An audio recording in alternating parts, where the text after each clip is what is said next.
सभी को राधे राधे। कार्तिक मास महात्म्य कथा अध्याय 20।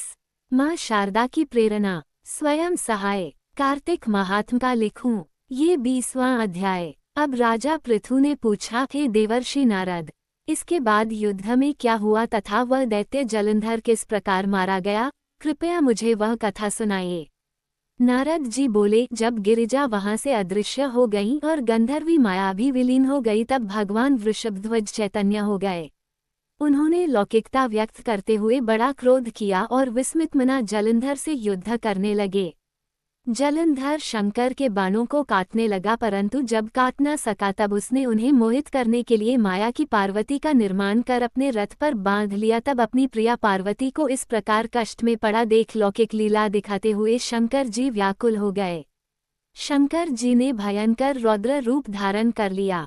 अब उनके रौद्र रूप को देख कोई भी दैत्य उनके सामने खड़ा होने में समर्थ न हो सका और सब भागने छिपने लगे। यहाँ तक कि शुंभ निशुंभ भी समर्थ न हो सके। शिवजी ने उन शुंभ निशुंभ को शाप देकर बड़ा धिक्कारा और कहा, तुम दोनों ने मेरा बड़ा अपराध किया है। तुम युद्ध से भागते हो, भागते को मारना पाप है। इससे मैं तुम्हें अब नहीं मारूंगा, परंतु गौरी तुमको अवश्य मारेगी।